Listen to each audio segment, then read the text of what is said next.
Welcome back to the channel, everybody. I've got an XRP update for you. You ready for this? We're going to go through some cool information, some updated stuff. I'm going to show you some payment systems, some Ripple connections, Temenos updates. I got a bunch of stuff in here. So let's get into this. Let's go. Let's talk about it. So from Crypto Basics. So watch out, guys. When you see futures going like this, you need to, there's probably going to be a shift in the market. All right. I always get very weary when people skyrocket or they get into futures of any crypto asset, because you know you're trading against software and computers usually, and AI, right, and algorithms. So just be very careful, right? I don't fuck with leverage. I don't mess with leverage. So if you are experienced and you know what you're doing, more power to you. But if you are not experienced in crypto and you're messing with leverage, it will get you wrecked. Be careful. Okay. I'm not a financial advisor. I'm not your financial advisor. I'm just giving you some friendly advice from me to you because you watch my content. I love you and I want to take care of you. All right. So just be careful. This is, you get it, Charles Gasparino, or did you fall off the pool bar in the park? So what is going on with Charles Gasparino? He's been attacking Ripple, Brad, Chris, us. I mean, what do we do with this guy? I don't know what's going on at Fox News, but why do you guys need to attack other people to, is that what you're, I don't know, man. Like, I don't watch too much mainstream news anymore because it's all one side against the other, and I just can't deal with it. But check this out. If Ripple could go back and change one thing, and this is me speculating, I would imagine that it would be not to call the XRP token the Ripple token in the very beginning. Because people use Ripple and XRP on exchanges. When it was listed, sometimes it would say Ripple and in parentheses XRP. And so there's a distinction between the token, which is the native crypto asset of the XRP ledger, to say the blockchain like Ethereum, Bitcoin is Bitcoin network. And so Ripple is the company that sells software that's trying to replace Swift, the payment messaging and system. I don't know if they're trying to replace Swift or they have the technology to do that, right? That's why Swift is partnered with a bunch of Ripple partners and banks, right? March 9th of this year, go back and look at what Swift did. They partnered with 12 banks. If you research those 12 banks, 11 out of the 12 I've connected back to Ripple as Ripple partners. So what are they doing here? They're trying to talk with Ripple partners, use APIs, and use XRP over the Swift network. I bet you dimes to donuts, if that's a saying anymore. I don't know. I'm maybe aging myself here. Maybe somebody told me that when I was young and it just popped in my head, but I don't like it. I'll bet you that it's definitely something that Swift is very worried about. And that's why they are allowing APIs to come on in. They're connecting everything in the back end so they can use XRP and other ISO tokens to send value on the Swift network. Definitely going to happen in the world. And so Ripple is the company. And so that issue of that you were talking about is that interlocutory appeal. It is, the SEC could go and say, Judge, this is a major issue. We think you got it wrong. There's a lot of inconsistency. We're asking you to certify that this goes up. But if I'm Ripple, now here's the thing, Ash. If I represent Ripple or the executives, am I going to object to that or agree, yes, let's go get it up to the Second Circuit to get a worse ruling? Or am I going to say, wait, this has been hanging over our head, these two executives, for 2.5 years. That doesn't count the 30 months that they were under investigation. So really, we're at 5 years that this has been hanging over these two executives. They have their right in court, Judge, before we go up on appeal. All you did was apply the standard test that we all agreed to. The SEC came to you and said, apply the Howey test, and you'll determine that XRP is a security. You did. They don't like the result. We shouldn't have an appeal immediately. That's what I would just say. That's what I would do. And so I think that unless Ripple is going to concede and agree with the SEC that it should go up earlier, I don't see it going up earlier. That's a very good point, guys, and that's why I played that clip. You really needed to hear what he had to say. But Charles Gasparino, if you ever watch this channel, I'm gonna block you. Never leave a comment. I'll block you. All right. Anyways, this is from Chad Steingarber. grabber. He's really good. He's been posting a lot of great information, guys. Go ahead, give him a follow here on Twitter. All right, so the public release of FedNow going live on the 20th was released today. The talks of a delay were from a Twitter space earlier. So far, there is no delay. So in 2 days, we are going to see the launch of FedNow. Temenos T24, premier FedNow provider. The T24 settlement engine is built on RippleNet and performs 150,000 transactions per second in the cloud.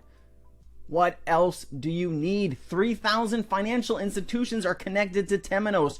Do you think those institutions are going to be like, you know what? We still love the cross-border system that the SWIFT network offers us. We are going to stay with the correspondent banking. I'm really bad with accents. Sorry about that.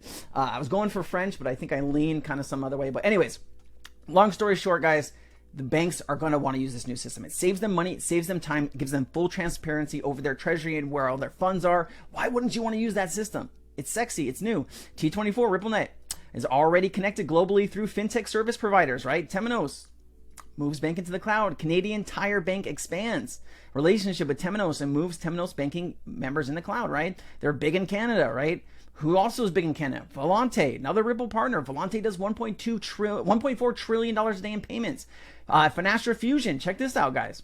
Right, I've shown this before. I actually just showed this in my last video. I couldn't find what I was looking for in my last video. But back office, payment initiation, payment servicing, right? RippleNet Cloud, right? So RippleNet is the messaging service, right? If you want instant settlement, you need to use that token XRP. You can't use RippleNet and have instant settlement without XRP. True story. All right, so you have Finastra, Ripple connectivity, Finastra Swift Service Bureau, Finastra SIC, Euro SIC connectivity, and then here you go connected to Ripple and all the correspondent banks, Swift correspondent banks. And so it's interesting that you see Swift and Finastra working together too, and both of those now can use, could use XRP to facilitate. You are 100% going to see XRP moving across the Swift network. I believe that in my heart, and I know it's true. All right, internal processing systems. Check this out. This is kind of cool. There's a lot of information here, right? This is OFAC AML, right? Anti-money laundering. You have to do like terrorism checks. You have FX, funds check, billing, accounting, right? So all the things that a business needs to be able to do and check. Payments channels, SWIFT, clearings, statistic, dynamic reference data, right? Capture, analyze, execute, and deliver. Payments is the Volpub. And then you have basically it's all connecting to a gateway. So this is the whole back end and what companies are going to need to do when facilitating that. And this is what it would look like, right? So you have sender A, sender B over here. This is receiver bank, sender bank. This is the Volante plugin API. Connect right to Ripple Connect, and then right here, fees and FX rate quotes. So whenever you're a company that you're wanting to send a payment, you're gonna get a quote right away how much that payment's gonna cost you. And so you already know going into the payment. What happens with the correspondent banking system is, let's say you send $1 billion payment, and let's say it's going into a different currency, and over the time of the couple days where it took that payment to get there and kind of settle, maybe the currency went down 0.25% or 0.5%. And if you're sending $1 billion, that could be, thousands, tens of thousands of dollars off. So you actually have to send more money to settle that payment, right? Or you have to oversend if you're worried about the currency going down. So having the quote and the rate right there for institutions, so they know what they're getting into before they send the payment, guys, that is huge. That is game changing for any of these guys. All right, let me keep showing you some more information. So this guy's right. Research how many of these partners are Ripple, right? Let's go take a look. ACI, Ripple partner. I don't know about this bank. I'm gonna have to research these two. ECS, Fin Inc., Finastra, FIS, right? You have Temenos down here as well. You also, I don't see Volante on this list either. But I mean, when you have 5, 6, maybe even 7 of these partners that are connected inside of FedNow, that kind of really makes you feel good about XRP possibly being used as some of these rails. We don't know for sure how this is going to work out and how this is going to happen. But if you only had one partner in there, you have 1 out of 15 chances. But if you have 5, 6, or 7, now you might have 7 out of 15 chances, 1 out of 2, right? You never know, right? The more partnerships that we can build and get these guys using the software, the better. Okay, and then here, just more of this is actually Finastra, Swift, Finastra, RippleNet, right? And this is what's interesting. Check this out. So you have the bank systems, back office connectivity, core platform, market connectors, and then the network, right? And then the market infrastructure. So the reason this is important, right? This is all like back end stuff. But if you move your way over to like this side, now you have payment systems, right? So you have Swift, EBIX, EUCIA, this could be the chip system maybe, or I don't know, it's just rather CH, maybe they're referring to chips, but US Fed funds ISO FedNow, US TCH, oh, here's chips ISO TCH, there we go. SwiftNet, EBIX, SIA, these are all payment systems around the globe, all right? Swift correspondent banking, ECB Target 2, that was replaced recently, Target 1 was replaced and now it's Target 2, and then UK CHAPS system, ECB TIPS. CHAP system moves anywhere between 500 billion and 1 trillion US dollars a day. It's a UK payment system, so they move British pounds, but you can do the changeover. It depends on how big the volume is. And then you have FedWire and FedNow. FedWire 4.2 trillion a day, guys. It doesn't take a lot for us to start growing as the XRP price. If you start getting just one of these systems and one of these partners using XRP and Ripple on a daily basis, and you start moving billion, 2 billion, 5 billion, 10 billion, 20 billion, $50 billion a day, what do you think that does for the XRP price? Right now, we're doing $1 billion a month through ODL. What happens when we do $1 billion a day, or 5 billion a day, or 10 billion a day, or 1 trillion a day? What do you think happens to the price of XRP? Do you think it still can be 70 cents? You might need to rethink that if you do. All right, example of PF compliant third-party application, TAS Network Gateway that connects to banking infrastructure and offers Ripple services, right? I know these guys want, just because, and we need to get this straight. Just because a bank offers Ripple services doesn't mean that they're guaranteed to use it, right? It just means that they want to be connected to the network, and if they're able to accept a payment from somebody else that wants to use Ripple, they want to be set up to do that. Let's just clarify that, yeah? All right, Ripple, EBIX, here you go. Ripple Driver, Ripple, EBIX, SwiftNet, CNet, right? These are all institutional global country payment systems, and then you have Ripple here. You got to pay attention to this, guys. You really need to pay attention. This is why I'm such an avid fan. This is why I'm still holding, baby. I love my Ripple, my XRP. All right, popular banks like Wells Fargo will use FedNow soon. Wells Fargo is looking at Ripple blockchain to allow fiat and crypto to exist in parallel. All right. It says more than 50 financial institutions are early adopters of FedNow and will be participating in FedNow at initial release. Some popular banks will use FedNow soon, include JP Morgan Chase, Wells Fargo, and the People's Bank. All right. What is it? It was the People's Champ. I was gonna be like, if you smell what the Rock is cooking. All right, Wells Fargo is looking at this area using Ripple, as are a lot of other banks. Stated Skinner arguing for blockchain. Interesting. You could use blockchain for mortgages, titles, deeds as well. We're seeing something like that take place in Hong Kong and other places of the world. They're working on tokenizing real estate deeds and different things and mortgages, right? When you think about this, your friend is looking to get a mortgage, right? This is in the future, and XRP's hopefully at a higher price, and you have a lot of money, and you're feeling good, you're balling out, you're buying stupid shit, but your friend comes to you and says, man, my bank's offering me 6% to get this mortgage, right? And you can say, well, hey, I'll give you 5%. We'll put up the contract, you'll pay me instead of the bank, and now you can make interest off of your friend's mortgage, right? Instead of the bank making that interest. Now you've built out passive income. And what you do is you put up the XRP, maybe you take a loan on the XRP, you get the money, you give to him, and then as you're getting money, you pay back that loan and you get your XRP back, right? That's how that works. So you actually don't lose that XRP in the grand scheme of things, unless something crazy happens and the price drops below the floor